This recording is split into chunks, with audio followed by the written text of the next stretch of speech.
आप खुद आपके इमोशन के कंट्रोल में वो सब कुछ कर सकते हो जो आप करना नहीं चाहते। एक काम करना, कभी अकेले में मॉल में घूमने जाना, फिर अपने फ्रेंड के साथ जाना, फिर अपनी गर्लफ्रेंड के साथ जाना और देखना कि 3 बार में आपने क्या क्या खरीदा।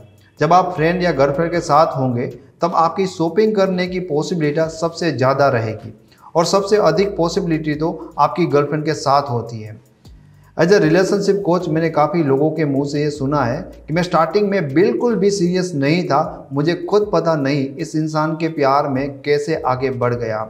उसने पहले दिमाग से सोचा था लेकिन आगे बढ़ने का डिसीजन उसके इमोशन ने लिया, इसलिए उसे पता नहीं होता। इंसान के डिसीजन में सबसे ज़्यादा रोल प्ले करता है उसका इमोशंस। मतलब अगर आप किसी इंसान के इमोशन को एक्टिव कर सकते हो तो उसे वैसा काम करने के लिए मोटिवेट कर सकते हो जो आप उनसे करवाना चाहते हो। कुछ एग्जाम्पल से जानते हैं कि कैसे एक इंसान को उनके इमोशन कंट्रोल करते हैं।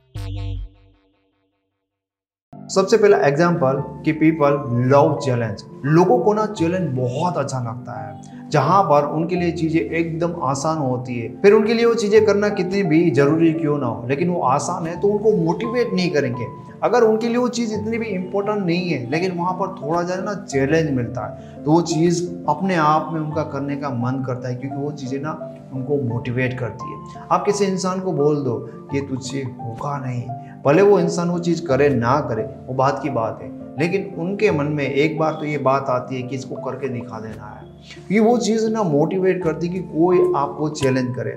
अब साइकोलॉजी का अब तक एज ए रिलेशनशिप कोच सबसे बेस्ट एग्जाम्पल जो इस चीज़ में मैंने देखा है वो एक कपल था। मतलब वो रिलेशनशिप में थे और उनकी फैमिली उनके मैरिज के खिलाफ थे कि भाई आपको शादी तो हम करने ही नहीं देंगे, चाहे आपको जो करना है कर लो। उस कपल ने दोनों के घर वालों को मनाने के लिए 1.5 साल तक मेहनत की और आप समझ सकते हो कि 1.5 साल मेहनत, मतलब उन्हें सारा जोर आजमा लिया कि कुछ भी करके दोनों के घर वालों को कन्विंस कर ले। एंड फाइनली जब इतनी मेहनत आप कहीं पर भी करोगे तो रिजल्ट तो मिलना है। आखिर में दोनों के घर वालों को मानना पड़े कि भाई आपको शादी करवा देंगे। अब मजे की बात सोचो कि जब आपकी लव मैरिज किसी से होने वाली होती है, 1.5 साल की मेहनत के बाद जब दोनों के पेरेंट्स को मनाते तो आपको कितनी खुशी होती है। इन दोनों लोगों को भी वो खुशी हुई, लेकिन 2 महीने के बाद ये लोग फिर से सोचने लगे यार हमने अपने पेरेंट्स को कन्विंस तो कर लिया लेकिन यार वो खुद की मर्जी से कन्विंस नहीं हो, मतलब हमारे दबाव में उनको हाँ कहनी पड़ी। अब हम किसी को जबरदस्ती ऐसे कन्विंस तो कर सकते हैं लेकिन यार वो दिल से खुश नहीं रहेंगे। हमें अपने पेरेंट्स के साथ ऐसा नहीं करने चाहिए। उन दोनों ने अपनी एंगेजमेंट अपने पेरेंट्स के लिए तोड़ दी। अब आप देखोगे कि मजे की बात यहाँ पर क्या थी, क्या ऐसी चीज़ थी जो उनको 1.5 साल तक मोटिवेट करती रही। मतलब कितनी परेशानी कितनी प्रॉब्लम, फिर उन लोगों ने 1.5 साल तक अपने पेरेंट्स को, दोनों के पेरेंट्स को कन्विंस किया। इतना मोटिवेशन कहाँ से आया, वहाँ पर चैलेंज था। अब जब उनके पेरेंट्स दोनों के मान गए, उन्होंने एग्री कर दिया, तब उनका मोटिवेशन गायब हो जाता है। कुछ किए बिना गायब हो जाता है। वो कहते कि नहीं, हम किसी को दुखी करके अपनी लाइफ में अपना संसार बचाना नहीं चाहते। तो देखो साइकोलॉजी कैसे वर्क करती है, कैसे लोगों के डिसीजन चेंज होते हैं। और एक चैलेंज, जब आप एक इंसान को चैलेंज दे देते ना तो कुछ भी करने के लिए मोटिवेट हो सकता है। पर ये आपके ऊपर है कि कैसे आप उस इंसान को वो चैलेंज उनके सामने रखते हो ताकि वो इंसान करने के लिए ना मोटिवेट हो जाए। दूसरा बहुत बड़ा एग्जांपल बताने से पहले मैं आपको एक बात बताना चाहता हूँ कि people don't need you but they need you. मतलब लोगों को ना आपकी जरूरत नहीं है पर फिर भी उनको आपकी जरूरत है। जब आप लोगों के पास जाते हो और उनको कहते हैं कि यार मैं तुझसे प्यार करता हूँ, तेरे बिना नहीं रह सकता, या आप डायरेक्टली इनडायरेक्टली उनको ऐसा बोल दे कि मुझे तेरी बहुत ज़्यादा ज़रूरत है, लोग कहेंगे आपको कि निकलो चलो भागो। जब आप लोगों के पास जाकर ऐसा दिखाओगे कि हमें आपकी नीड है, हमें आपकी ज़रूरत है, वहाँ से आंसर बोल के या कुछ भी कर मोटा मोटा यही होगा कि चलो निकलो, हमें आपकी ज़रूरत नहीं है। पर जब आप लोगों के पास ऐसे रिएक्ट नहीं करते और आप उनको उल्टा ये दिखाते हो कि आपको उनकी नीड ही नहीं है, तब वो खुद ट्राई करेंगे कि वो आपकी लाइफ में कहीं सेट हो जाए, कहीं आपकी लाइफ में फिट आ जाए, एग्जिस्ट हो जाए आपके साथ। मतलब तब वो चाहेंगे कि उनको आपकी नीड है, भले आपको हो या ना हो। एक एग्जाम्पल से, बेहतर एग्जाम्पल से हम इस बात को समझते हैं कि ऐसा तो ना बहुत सारे रिलेशनशिप में होते हैं। तो एक लड़की थी, अपने बॉयफ्रेंड के साथ बहुत ज़्यादा सीरियस थी, दोनों ही शादी करना चाहते थे। लेकिन इस लड़की ने परिस्थितियाँ देखी और उसको कुछ लगा कि यार प्यार तो मैं चीज़ें बहुत ज़्यादा करती हूँ, लेकिन समाज, सोसाइटी, इन सारी चीज़ों के कारण ना हम दोनों शादी नहीं करें तो ही अच्छा है। मतलब मैं अपने प्यार का बलिदान देना चाहती हूँ तो किसी और से शादी कर ले और खुश ले। तो उस लड़के ने कहा कि भाई क्या रियल में मैं कर लूँ। उस लड़के को भी क्योंकि अच्छा नहीं लग रहा था, वो भी जेन्युइन था, वो भी सीरियस था, पर इस लड़की ने खुद अपने बॉयफ्रेंड को फोर्स किया कि तू ना अपने घर वालों के हिसाब से शादी कर ले, मतलब हमारी चीज़ें आगे करना सही नहीं है। उस लड़के ने कहा कि भाई तू सोच ले, क्योंकि यार मुझे बहुत बुरा लग रहा है तो तुझे भी लग रहा होगा। लेकिन उस लड़की ने ना मतलब प्यार में अपना बलिदान दिया, सेक्रीफाइस की उसने बहुत ज़्यादा चीज़ें कि नहीं तू तो शादी कर ले। अब क्या चीज़ें होती कि उसके बॉयफ्रेंड ने तो फिर शादी कर ली। टाइम गया 2 महीने 3 महीने। अब वो लड़की 3-4 महीने के बाद मुझे कॉल करती और बताती कि यार मतलब ये सारी चीज़ें मैंने कर तो दी और मुझे तभी यही सही लग रहा था, पर लड़का धीरे धीरे मुझे भूलने लगा है। मतलब अब वो अपनी वाइफ के साथ खुश है यार, वो तो अपनी वाइफ के साथ फोटो लेता है, फोटो डालता है, घूमने जाता है, एंड मतलब मुझे अब बहुत बुरा लग रहा है। अब मुझे लग रहा है कि मैं उसके बिना रह नहीं सकती, अब मैं उसको कैसे वापस पा सकती हूँ। अगर हम लॉजिकली सोचें तो किसी इंसान की किसी के साथ शादी होती है और उनके साथ टाइम स्पेंड करता है तो कुछ चीज़ें तो वो अपनी लाइफ में करेगा ना अपने नए पार्टनर के साथ, भले उनका मन हो ना हो। और धीरे धीरे नए रिलेशनशिप में मेमोरीज भी क्रिएट होती है और ये हर एक इंसान जानता है। पर जब ये लड़की अपने बॉयफ्रेंड को फोर्स कर रही थी तब क्या था, तब वो लड़का उसको बोल रहा था कि मुझे तेरी ज़रूरत है, मुझे तेरी नीड है। लेकिन 4 महीने बाद वो लड़की को क्या फील होता है, क्या महसूस होता है कि यार वो मेरे बिना खुश है, मतलब उसको मेरी ज़रूरत नहीं है। तो उसको ऑटोमेटिकली उसकी नीड क्रिएट होने लगी, मतलब उसको लगता है कि यार यहाँ तो मैं ही अकेली रहेगी। हालांकि ये सारी चीज़ें उनको पहले भी पता थी कि शादी के बाद यही चीज़ें होने वाली है। मतलब अगर उस लड़के ने ना उस लड़की से फाइट की होती, तब आर्ग्यूमेंट की होती कि नहीं नहीं नहीं ऐसा हो ही नहीं सकता, मैं तुझसे दूर जाऊँगा ही नहीं, मैं तेरे बिना रह नहीं पाऊँगा, अगर लड़के ने उस टाइम ऐसा कहा होगा ना तो लड़की उल्टा इसके ऊपर मतलब ज़्यादा गुस्सा दिखाती और वो खुद उससे अलग हो जाती और तभी उसको ना कोई पेन नहीं होता।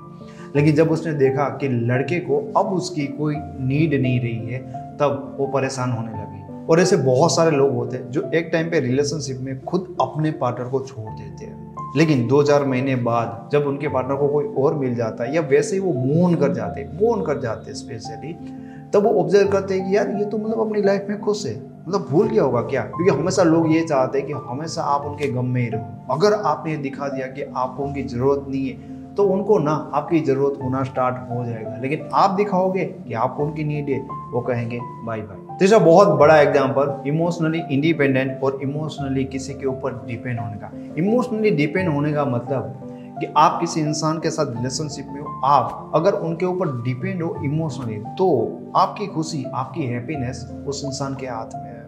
जब आप किसी इंसान के साथ इमोशनली डिपेंड हो जाते हो तो फिर क्या कि वो इंसान आपके साथ सही से व्यवहार करेगा, बिहेव करेगा तो आप खुश रहोगे, मतलब शांत रहोगे, सारी चीज़ें आपकी सही से चलती रहेगी।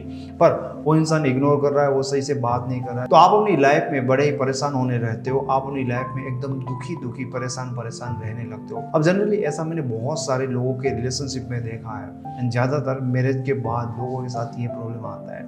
मोस्टली जो कॉमन प्रॉब्लम है कि बहुत सारी लड़कियों के साथ ये होता है कि उनके हस्बैंड कुछ टाइम के बाद उनको इग्नोर करने लगते हैं, मतलब फोन स्क्रॉल करते रहे लेकिन उनको अटेंशन नहीं देते। अब उनमें पहले वाला जो प्यार था वो नहीं रहा तो वो सारी चीज़ें वो बाद में बहुत मिस करते हैं। अब ऐसे केसों में क्या होता है कि उनके हस्बैंड के साथ उनके रिलेशन सही नहीं है तो कहीं ना कहीं उनके बाय चांस कहीं रिलेशन बन जाते हैं। मोस्ट ऑफ अगर ऐसे रिलेशन बंद है तो क्या होता है कि अपने हस्बैंड के पीछे ये रोना बंद कर देती है, क्योंकि नया इंसान उसकी लाइफ में आया तो देखेगा कि वो अपनी लाइफ में वापस से खुश रहने लगते हैं, क्योंकि अब उनकी लाइफ में एक नया पर्सन आ गया है तो वो अपने हस्बैंड के ऊपर डिपेंड होना बंद हो जाते हैं। तो हस्बैंड के सामने लड़ना झगड़ना उनको उनके हालत पे छोड़ जाते हैं एंड वो अपने आप में ज़्यादा खुश रहने लगते हैं। जब उनके हस्बैंड को धीरे धीरे ये चीज़ रियलाइज होने लगती है ना कि इंसान अब मेरे सामने रोता भी नहीं है, मतलब ये अब मेरे ऊपर डिपेंड नहीं, उल्टा ये अब अपनी लाइफ में अपने आप से खुश होने लगते हैं। मैंने से बहुत सारे मेरी लाइफ में देखा है कि उनके हस्बैंड का इंटरेस्ट वापस से डेवलप होने लगता है। मतलब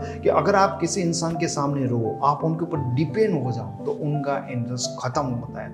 लेकिन अगर उस इंसान के सामने आप इमोशनली इंडिपेंडेंट रहो, मतलब उस इंसान से आपको फर्क ना पड़े, वो भले आपके सामने होता आप उनको माइंड नहीं करते हो, मतलब बात करें ना करें पर आप अपने में ही खुश हो, तो मोस्ट ऑफ टाइम ये होता है कि वो इंसान आपसे वापस से अट्रैक्ट होने लगता है।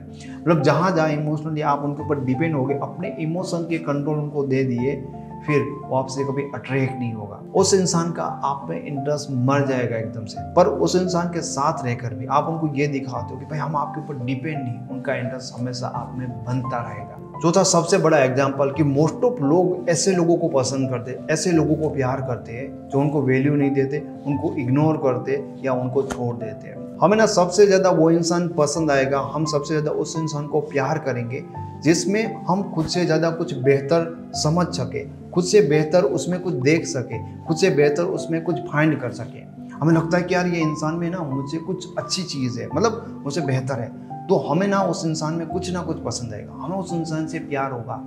और हम किस इंसान को अपने से बेहतर मानेंगे? जो इंसान हमें वैल्यू नहीं करता, जो इंसान हमें इग्नोर करता है, जो इंसान हमें छोड़ देगा ना, हमें लगता है इस इंसान में कुछ बात है, इसलिए तो ये मेरी वैल्यू नहीं कर रहा है, क्योंकि कहीं ना कहीं ये मुझसे आगे होना चाहे। मतलब हमें पसंद वो आता है जो हमसे बेहतर होता है, और हमें बेहतर वो लगता है जो हमें वैल्यू नहीं करता, हमें छोड़ देता है। आपने अपने लाइफ में हमेशा से बहुत सारे लोगों के रिलेशन देखे होंगे कि एक इंसान अपने पार्टनर को बहुत ज़्यादा प्यार कर रहा है। आप देखना कि वो इंसान अपने पार्टनर को बहुत ज़्यादा प्यार कर रहा है एंड ये सबको दिख रहा है, फिर भी वो इंसान हमेशा अपने पार्टनर को वैल्यू नहीं करेगा, उनके साथ बदतमीजी करेगा। पर आप एक चीज़ देखो कि रिलेशनशिप में वो अपने पार्टनर के लिए ना बिल्कुल भी सीरियस नहीं होते, फिर भी उनका पार्टनर उनको बहुत ज़्यादा प्यार करेंगे। क्यों? क्योंकि जब लोग ये दिखाते कि मुझे तेरी केयर नहीं, ऑटोमेटिकली हम ये मान दें कि वो इंसान मेरी केयर इसलिए नहीं करते, मुझे पसंद इसलिए नहीं करते कि शायद कहीं ना कहीं ये मुझसे बेहतर है। और जो इंसान हमें बेहतर लगता है ना, उसी को हम अपनी पसंद दिखाते हैं। हमें पता होता है कि बहुत सारे लोग